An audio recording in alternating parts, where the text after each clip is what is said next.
Fala pessoal, sejam bem-vindos mais uma vez ao canal Hora do Bizu, professor Sandro Davidson aqui na área. Se você vai fazer a prova do ITA neste ano de 2024, você não pode deixar de ver esse vídeo, porque essa ideia que apareceu na prova do IME pode tranquilamente também aparecer na prova do ITA desse ano. Então, sem mais delongas, eu peço para você se inscrever aqui no canal, ativar o sininho para você não perder as notificações, deixar o seu like nesse vídeo, seus comentários são sempre muito úteis para esse canal crescer e vamos que vamos, roda a vinheta.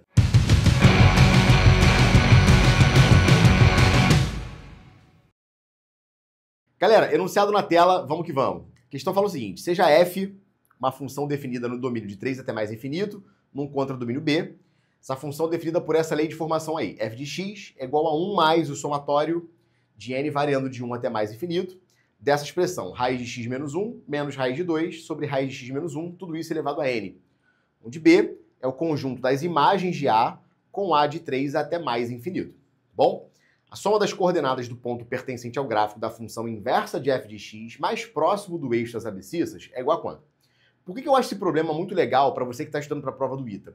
O ITA tradicionalmente cobra muitos temas de funções, funções inversas, coisas de injeção, sobrejeção, bijeção, né? Garantir condições de existência de inversa de uma função ou não. Então tem várias coisas legais sobre esse problema aqui que seria interessante você conhecer para a gente poder discutir aqui, tudo bem? Então vamos lá. Nossa função, ela é definida de 3 até mais infinito nesse contradomínio B. E de acordo com o problema, o B, ele é o conjunto das imagens de f de A, onde A pertence a esse intervalo aqui. Bom, decodificando essa informação aqui, o que ele está dizendo para você, cara? Ele está dizendo que o conjunto contradomínio da função f é justamente o conjunto imagem. Então ele já está garantindo para a gente que a função é sobrejetiva. Você conseguiu perceber por quê? O conjunto B, que é o contradomínio da função, é o conjunto de todas as imagens dos valores A que moram nessa região, de 3 até mais infinito. Então essa condição já me garante que a função é sobrejetiva. Tá? Então, por exemplo, na prova do ITA, ele podia perguntar isso para você, num verdadeiro ou falso, em assertivas 1, 2, 3 e 4, por exemplo, que o ITA adora fazer isso. A função é sobrejetiva? Sim, estruturalmente é sobrejetiva, tá? Agora vamos olhar para a lei de formação da função. A lei de formação é o seguinte, olha, f de x igual a 1 mais somatório, quando n varia de 1 até mais infinito, de raiz de x menos 1, menos a raiz de 2, sobre a raiz de x menos 1, tudo isso elevado a n. Tudo bem? Repara que essa expressão aqui dentro é uma expressão meio esquisita, meio feia, mas se você chamar essa expressão inteira aqui de uma letra só, eu tenho somatório de uma coisa elevado a n, de um r elevado a n, quando n varia de 1 até mais infinito. Então esse somatório aqui, na verdade, ele define uma progressão geométrica infinita, né? Porque se você chamar esse negócio aqui de r, por exemplo, vamos fazer isso, só para ficar mais fácil de ver, ó. Chama tudo isso aqui dentro de uma letra só, por exemplo. Chama isso aqui de R, tá? Esse somatório, na verdade, pessoal, vai ser o quê? Ele vai ser 1 mais o somatório quando n varia de 1 até mais infinito de um R elevado a n. Claramente isso aqui é uma série geométrica. É uma soma de uma PG.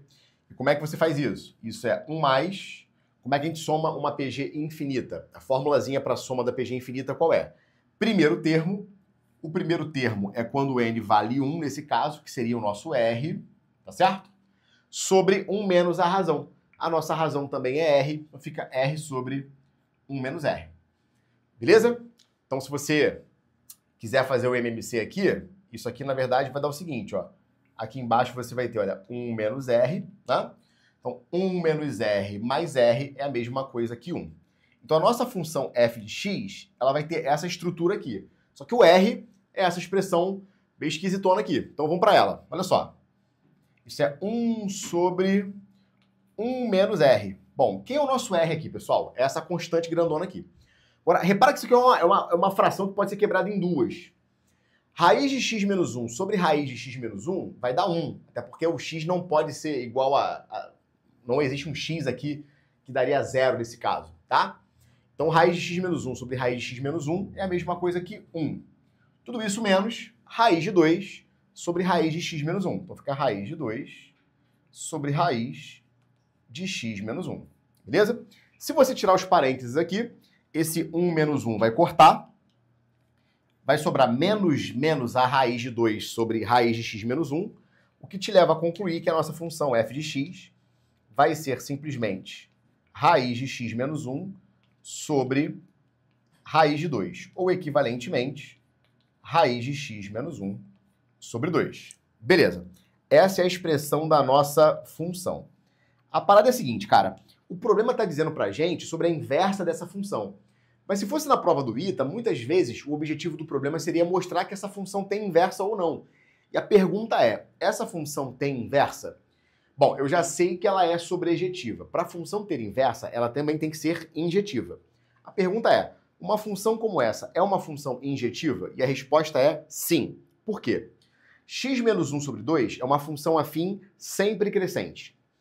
Raiz quadrada de um número positivo também é uma função sempre crescente. Então eu estou compondo duas funções que são estritamente crescentes. Funções estritamente crescentes são de fato injetoras. Então eu posso garantir que essa função é uma função injetora ou injetiva, tanto faz.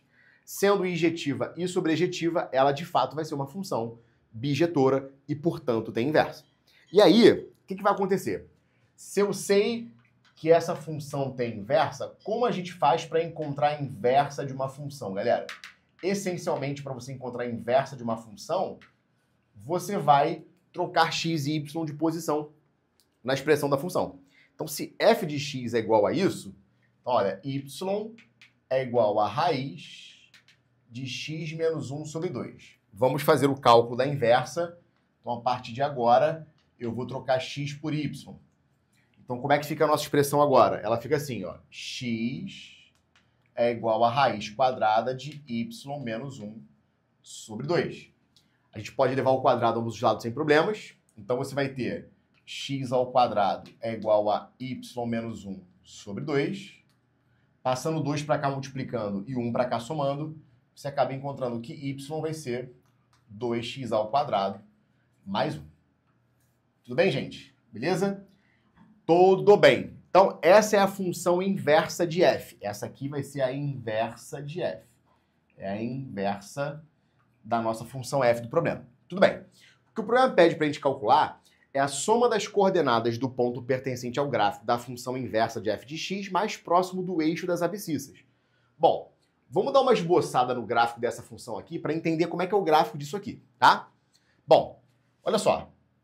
Quando a gente vai desenhar lá no plano cartesiano o gráfico dessa função, como é que funciona isso aqui, galera?